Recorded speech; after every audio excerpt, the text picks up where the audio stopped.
Bien amar y bien morir son al fin la misma cosa, como mi muerte amorosa lo va pronto a definir. Tú lo has querido y justo es, que siendo tuya mi vida, ya sin objeto rendida, la eche en un beso a tus pies. Ni me queda más destino, ni quiero suerte más bella, desde que eras tú la estrella que alumbraba mi camino. Nadie debe lamentar resolución tan sencilla. Cuando el astro ya no brilla, los ojos hay que cerrar.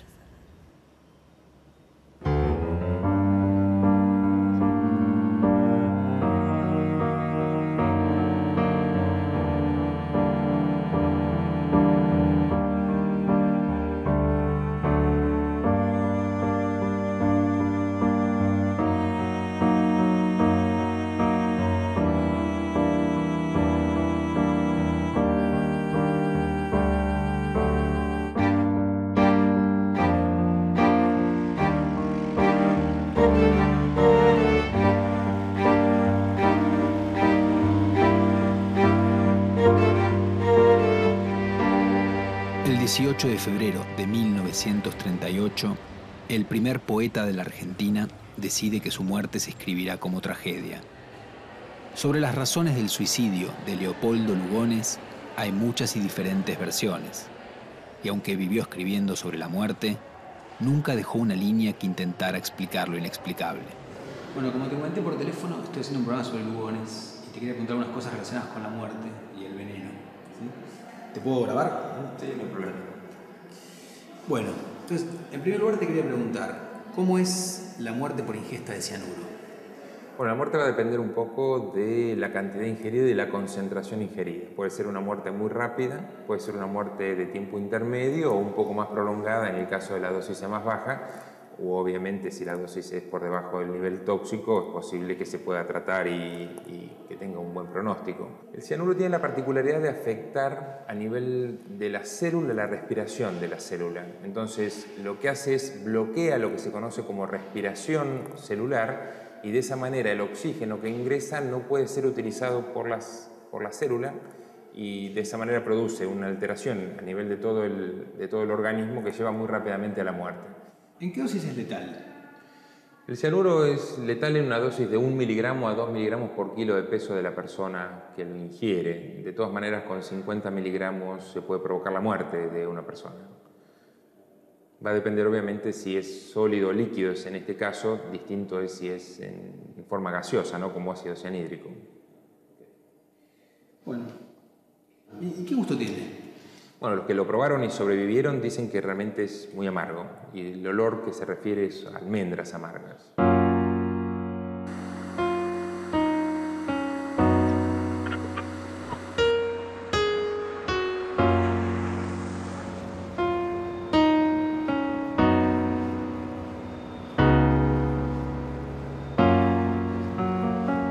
Me llamo Gabriel Di Meglio y soy historiador. Eso, entre otras cosas, significa investigar, seguir pistas, interpretar. Intentar encajar las piezas sueltas de los hechos de la historia a partir de entender por qué están sueltas y por qué encajan. De eso se trata este programa. Leopoldo Lugones nace el 13 de junio de 1874 en Santa María del Río Seco, en el norte de la provincia de Córdoba. Pasa su infancia entre su pueblo natal y un campo de su padre en el sur de Santiago del Estero. A los 12 años, es enviado a la ciudad de Córdoba, a la casa de su abuela, para estudiar. Hacia mediados de la década de 1890, organiza allí uno de los primeros clubes socialistas. En 1897, ya casado y mudado a Buenos Aires, funda junto con José Ingenieros el periódico socialista La Montaña, desde donde ataca la línea moderada del partido liderado por Juan B. Justo. Ese mismo año, publica su primer libro de poemas, Las Montañas del Oro, y nace su único hijo, Leopoldo Polo Lugones. Al poco tiempo de llegar a la capital porteña, Lugones conoce a dos personajes que marcarán su trayectoria literaria y su carrera pública. A través de jóvenes intelectuales y de artistas de la época, se acerca a Rubén Darío, poeta nicaragüense abanderado del modernismo literario latinoamericano, un movimiento estético al que la obra de Lugones contribuirá significativamente. En la redacción del diario Tribuna conoce al reelecto presidente Julio Roca, bajo cuyos auspicios Lugones iniciará su larga carrera de funcionario.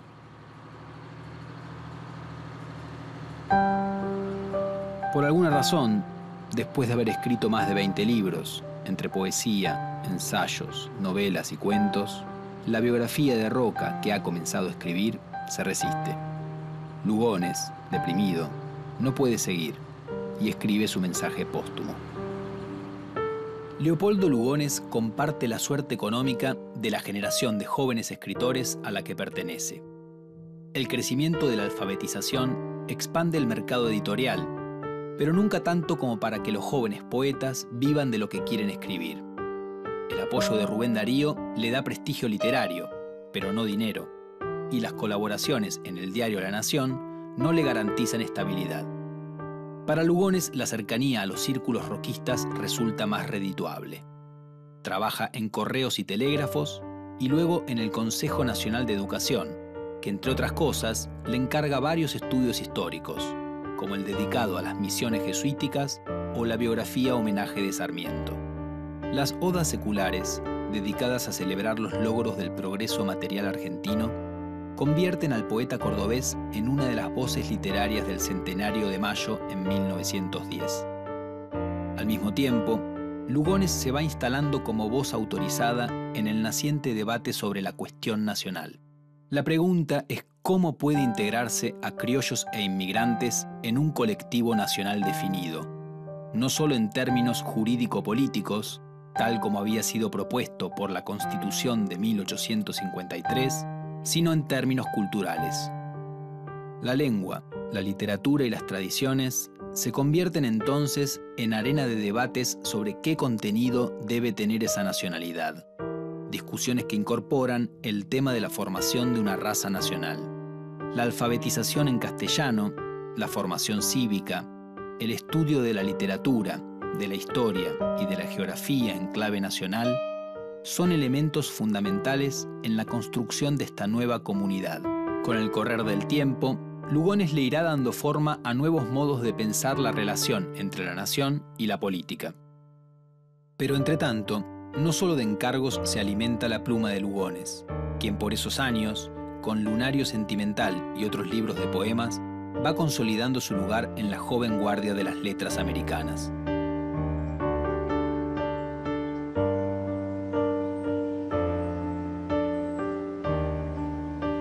No puedo concluir la historia de Roca. Basta. Pido que me sepulten en la tierra sin cajón y sin ningún signo ni nombre que me recuerde. Prohíbo que se dé mi nombre a ningún sitio público. Nada reprocho a nadie. El único responsable soy yo de todos mis actos. Para decirle que podía llegar un poco antes, pero bueno, al final no pude hablar. Así Era. que acá estoy. Y bueno, gracias. ¿Puedo ver la casa? Sí, cómo no. Elsa, usted, digamos, ¿hace mucho vive acá? O sea, ¿hace mucho que está en el Nací Tropezón? acá. ¿Ah, sí? Sí, nací acá. ¿Y su familia está desde el principio en el Tropezón? Mis abuelos. Sí. ¿Que ellos lo armaron? Sí, ellos. ¿Cuándo fue eso? Y acá se inauguraron el 29 de noviembre del 29. Pero lo hicieron como recreo, ¿no? Restaurante, recreo. Wow. ¿Le parece que esto se lo voy preguntando y lo voy filmando ya? Sí, ¿Sí? cómo no. Sí. Bárbaro. Entonces voy a empezar a filmarla.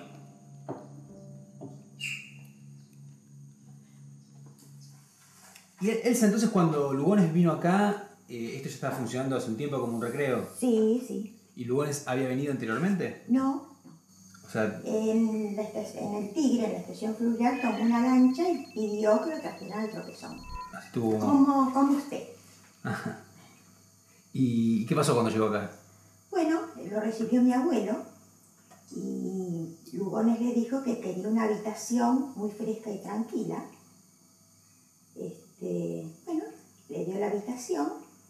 A la tarde paseó por el parque y había unas escaleras de cemento Él tenía el diario y un frasquito dentro del diario, que ese era el veneno.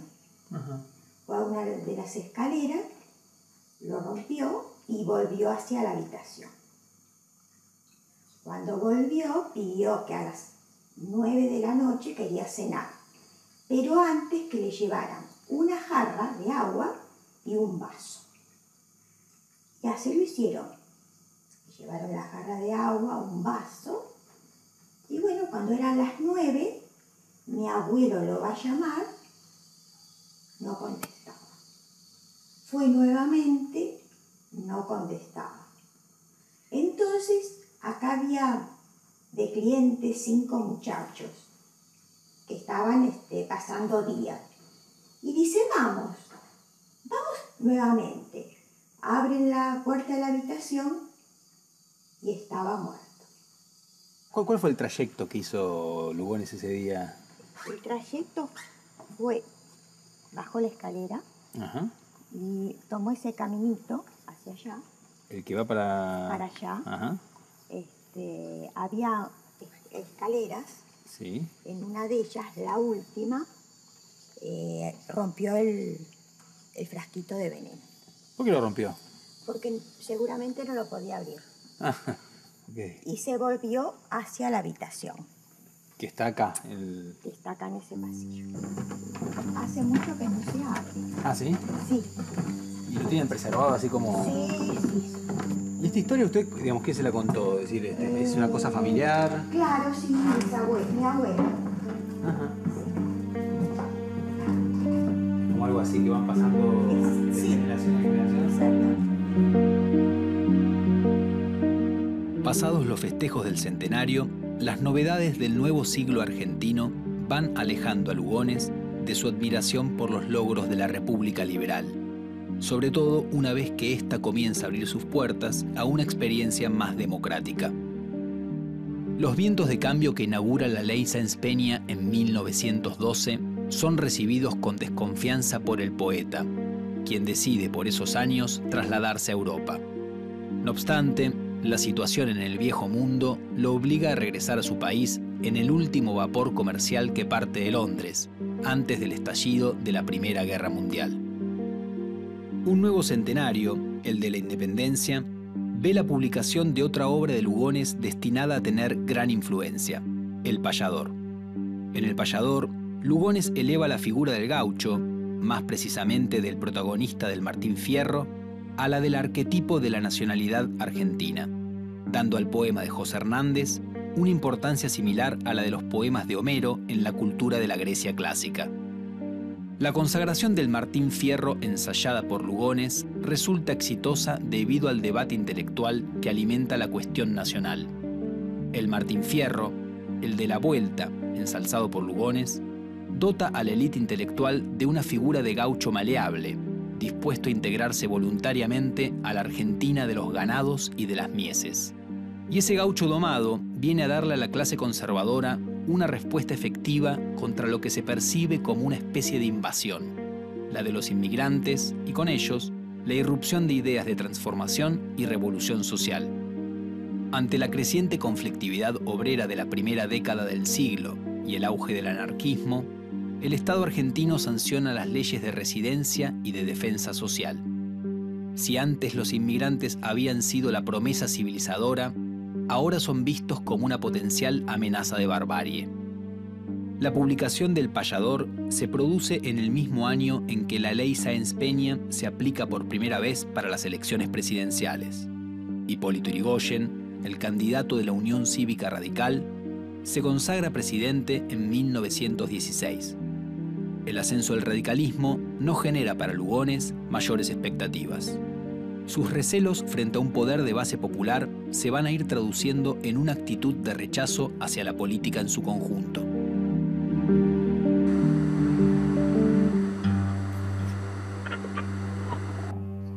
Sí.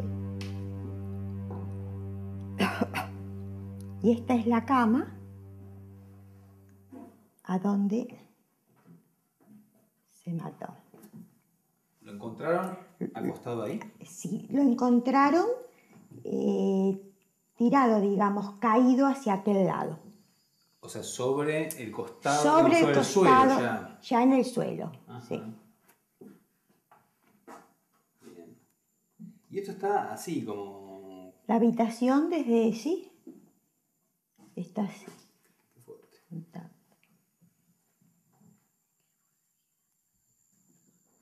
Ahora, bueno, por empezar usted me decía lo de la jarra, que veo que ahí tiene la jarra. Sí, y el vaso. Y el vaso que yo tenía entendido que era whisky, o sea, es un buen dato. No, sí. Ahora, también, no sé si será algo que se habrá inventado después, pero se decía que él había estado como forcejeando antes. Y por eso yo le pregunté si no había habido ningún ruido, pero... No. O sea, encontraron Sí. como crispado, es decir... Claro. No es lo Él que tomó tranquilo. No se escuchó nada. Ajá. Pero ya era una persona, no sé, muy con preocupación, no sé. Claro. Sí, Pasando por un muy mal momento, probablemente. claro. ¿Y eso que está en la pared? Es decir, bueno, además de la foto de él... Esta es la carta que él dejó escrita. Ajá. La carta que dejó cuando, digamos, como un... Él dejó esta carta explicando que no culparan a nadie. Que era su propia... Sí, voluntad, sí. ¿Y qué más dice? Según él acá dice, no puedo concluir la historia de Roca. Ah, sí, que estaba escribiendo en ese momento. Claro. Pido que no me sepulten, que me sepulten en la tierra. Sin cajón y sin un signo que me recuerde. Prohíbo que se le dé mi nombre a ningún sitio público. Bueno, eso mucho no se mantuvo, ¿no? No reprocho a nadie, es el único responsable soy yo de todos mis actos. Pero según otros escritores que venían, según contaba mi abuelo, él se suicidó por una mujer. Ajá. Se mató. Que después, hará unos 30 años, vino esa mujer. Ah, sí, estuvo acá. Estuvo acá. Quiso ver la habitación.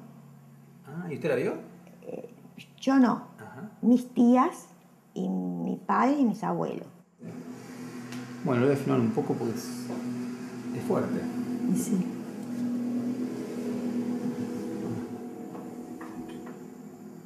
¿Este espejo estaba también acá? Estaba así el espejo, la mesa. Bueno. Es una gran historia. Sí. Ya está. ¿Te fue bien? Sí. Una señora muy, muy interesante, la verdad. Qué bueno. Una gran historia, valió la pena venir. Está bueno el lugar aparte, ¿viste? Sí, es muy lindo. Me re gusta. Che, vamos para allá. Dale. Se viene el río ahí.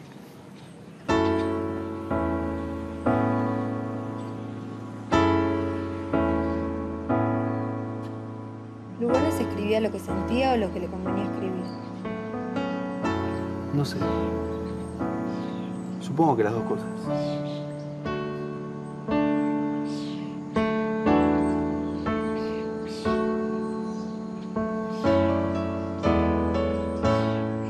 Dos acontecimientos ocurridos durante la primera presidencia de Irigoyen parecen activar los resortes de la reacción política en la Argentina. La reforma universitaria, iniciada en Córdoba en 1918, y la Semana Trágica, que tiene lugar en enero de 1919 en Buenos Aires. Del amplio espectro de la reacción contra las luchas obreras, reacción en la que Lugones participa, se van desgranando distintos grupos. Estos se articulan políticamente en torno a un nacionalismo crecientemente xenófobo, un catolicismo ultraconservador y un autoritarismo cada vez menos tolerante hacia la experiencia democrático-liberal. En consonancia con este viraje conservador, las preocupaciones nacionalistas de Lugones, iniciadas en torno del centenario, van tomando un cariz cada vez más autoritario hacia comienzos de los años 20. Pese a las críticas que despiertan algunas de sus intervenciones, hacia mediados de los años 20, Lugones se acerca a la cúspide de su carrera, tanto en el terreno de las letras como en el de los logros políticos. En 1924 es enviado a la República del Perú, junto con el general Agustín Justo, ministro de Guerra del presidente Alvear, como delegado de las celebraciones del centenario de Ayacucho. Allí se celebra el triunfo definitivo sobre las tropas realistas en la Guerra de la Independencia. En Ayacucho es el elegido para cerrar los festejos. Ante un auditorio compuesto por dignatarios políticos, enviados militares e intelectuales de distintos países de América, Lugones pronuncia una frase destinada a tener amplia repercusión. Ha sonado otra vez, para bien del mundo, la hora de la espada. El discurso de Lugones es una invitación a los ejércitos latinoamericanos a una regeneración del continente, concebida como un acto de refundación política que emula la Guerra de la Independencia. Las reacciones a esta exaltación del militarismo y desprecio por la democracia no se hacen esperar. Los diarios porteños publican acaloradas polémicas en torno al discurso de Lugones. No obstante, en 1926, Lugones recibe el Premio Nacional de Literatura.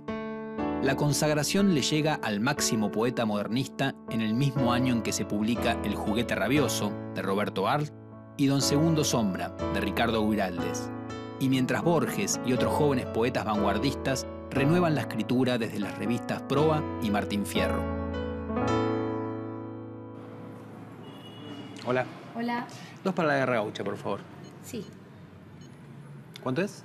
14 pesos.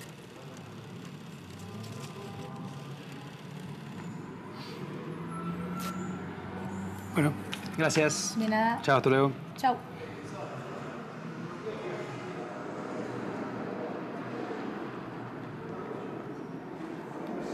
Hola. Permiso retardo. Ah, bueno, vamos. ¿Todo bien?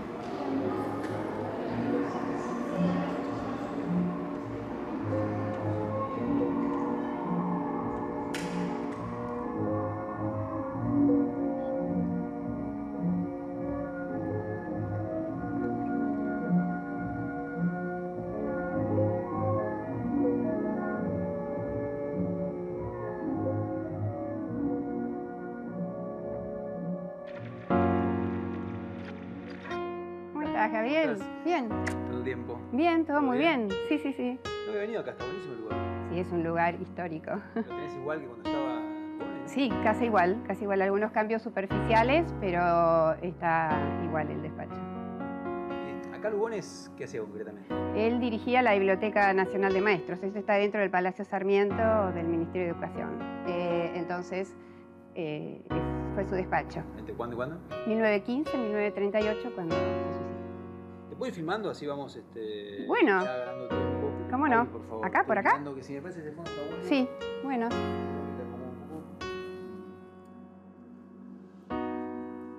Bueno, Graciela, cosa que particularmente estoy interesado estoy indagando cuáles son las razones del suicidio de Lugones y quería preguntarte a vos. Cuando estudiaba pensaba en otras razones, pero después que leí los poemas de Aglaura me convencí que se suicidó por amor. Ajá. ¿Por qué? Bueno, las cartas de Aglaura publican los poemas y las cartas que él escribió a una novia que tuvo durante mucho tiempo, hasta casi los momentos de su muerte.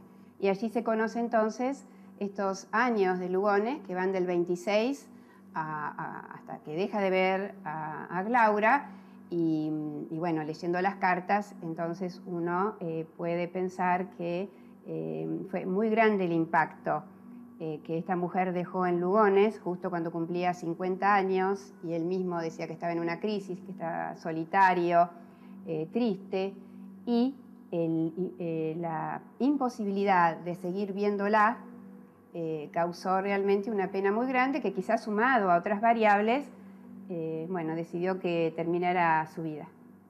Este es el cancionero de Aglaura, y esta era Emilia, la del lago. Ella viene aquí porque la manda su profesor de Filosofía y Letras a buscar un ario sentimental que está agotado y no lo encuentra en la biblioteca, y entonces también por la fatalidad del destino, la causalidad los une en la puerta. Entonces un empleado la alienta para que lo intercepte a Lugones y se lo pida. Lugones como yo te conté antes, estaba muy involucrado en la biblioteca, iba, venía, estaba en todos los detalles. Y entonces, bueno, la invita a la sala infantil de lectura y es allí donde, bueno, aparentemente tiene un gran flechazo intelectual y también pasional. Es una intimidad dramática, tan dramática que se cuenta que las cartas estaban firmadas por Lugones con sangre y semen. Ahora, y Lugones, el día que se suicida, estaba acá, ¿no? Estaba en este lugar. Estaba trabajando Lugones. Era muy sistemático y todos los días salía a dar una caminata y decía hasta luego. Y ese día se sentó a leer en su sillón con... ¿Esta es la sillón de Lugones? Sí, con su atril tan típico. Y ese día miró por la ventana, quizás miró los mismos jacarandáes que hay hoy en la Plaza Rodríguez Peña, y dijo adiós. Y no volvió. Bueno, este es el final entonces. ¿Es todo? Sí, sí. Bueno, gracias. terminé de guardar las cosas, voy y vuelvo. Dale, yo voy desarmando.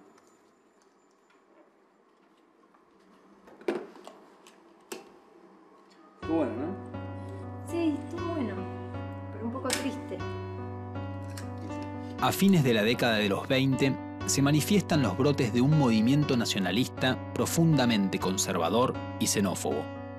En este contexto, Lugones auspicia una intervención militar que pone fin a una vida política que considera corrupta e ilegítima. En 1930, apoya con su pluma el golpe de Estado de Uriburu. Cuando el movimiento militar comienza a dividirse en dos grupos, Lugones se suma a los más intransigentes contra una salida democrática y se enrola en la Legión de Mayo, un grupo paramilitar subordinado a la oficialidad del ejército. Con la consolidación del sector moderado de Agustín Justo en las elecciones de 1932, Lugones va corriéndose hacia los márgenes de la escena pública. Alejado de los círculos más estrechos de poder, continúa escribiendo para varios periódicos, trabajando en la Biblioteca Nacional de Maestros y dedicando sus últimos años a la preparación de una biografía sobre su admirado Roca. En 1934, el mismo año en que se celebra el Congreso Eucarístico Nacional, Lugones abraza el catolicismo y deja atrás décadas de anticlericalismo militante. Durante esos años, su hijo tendrá una triste presencia. El comisario Polo Lugones, a cargo de la sección Orden Político de la Policía de la capital, se hace conocido por la implementación de la picana eléctrica como instrumento de tortura y por la persecución de activistas obreros y de militantes de izquierda. En su última época, bueno, tiene un giro último, desconozco, está en la última etapa literaria, política de Lugones. Mira, hay un giro, el último giro de los muchos giros, es el giro hacia el catolicismo. Ajá. Es prácticamente recién sobre el 36 que Lugones se convierte al catolicismo.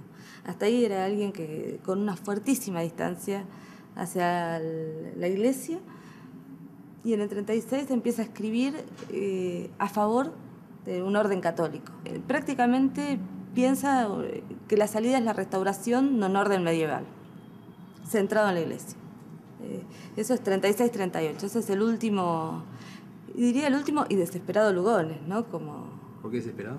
Y desesperado porque es alguien que prácticamente piensa que es una derrota permanente, esto que ha visto, como a lo que ha apostado, y que sin embargo a medida que va terminando la década se va dando cuenta que no hubo tal refundación, que los militares no están menos corrompidos que las fuerzas civiles, que el poder que han establecido es un poder por lo menos corrupto, y que no hay tal orden nuevo al cual apoyar, ¿no?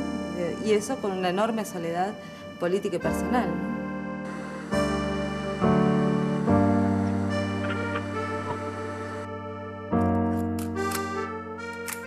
Te voy a preguntar porque en el 38, a raíz de los suicidios de escritores, Palacios dice que esto muestra que está enfermo el cuerpo de la nación. ¿Qué pasa con eso? ¿Hay un problema en la época? Que un momento político se llama la década infame es muy fuerte para pensar cómo es vivido por sus propios protagonistas. El contexto internacional no es menos oscuro que el contexto argentino, digamos que te vas teniendo como una serie de guerras y de polarizaciones a nivel mundial, pero fundamentalmente me parece que sean cuales fueran los motivos directos que provocan un suicidio, y son muchos los suicidios del momento, aunque los casos más emblemáticos son los de Alfonsina, los de Quiroga y los de Lugones. Sin embargo, no en todo momento las crisis personales se resuelven por la vía del suicidio. Uno podría decir que son el signo mayor de que una época se volvió excesivamente oscura para los hombres que la habitan, ¿no? El 18 de febrero de 1938, Leopoldo Lugones se suicida en El Tropezón, un recreo del Tigre. Curioso suicidio, ocurrido un año antes de que la paz tan despreciada por él llegara nuevamente a su fin, con el estallido de la Segunda Guerra Mundial. Quizá, a los ojos de un contemporáneo sexagenario y desencantado, su prédica se había perdido. ¿Acaso Lugones no pudo ver que su ansiada debacle estaba en marcha y se quitó la vida? ¿Qué llevó al poeta exitoso del centenario a beber la fatal combinación de whisky y de cianuro? Las explicaciones son tantas como su carácter podía anunciar. Para algunos, fue la depresión causada por no poder terminar su biografía de Roca, como escribió en la nota que dejó en El Tigre. Para otros, el origen de su melancolía está en el fin de un romance que Lugones mantuvo desde 1926 con una joven estudiante de letras, Emilia Cadelago.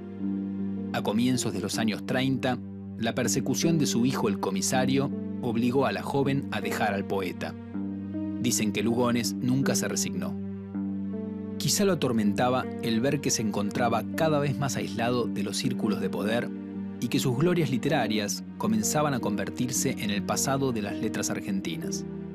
Desconcertante e intempestivo como otras tantas decisiones, ¿acaso el suicidio fuera tan solo el gesto lugoniano que decidió imprimir a su muerte, como antes a su vida?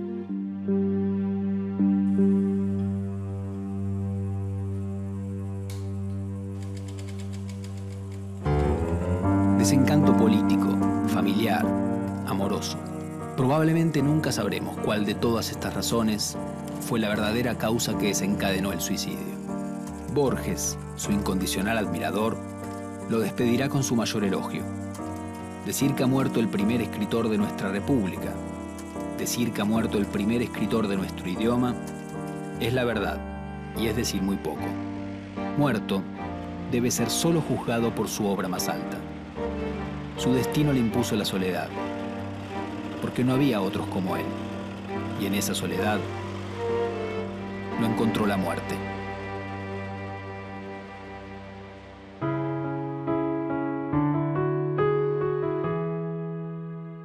Soñé la muerte y era muy sencillo. Una hebra de seda me envolvía, y a cada beso tuyo, con una vuelta menos me ceñía. Y cada beso tuyo era un día, y el tiempo que mediaba entre dos besos, una noche. La muerte era muy sencilla, y poco a poco fue desenvolviéndose la hebra fatal. Ya no la retenía sino por solo un cabo entre los dedos, cuando de pronto te pusiste fría y ya no me besaste. Y solté el cabo y se me fue la vida.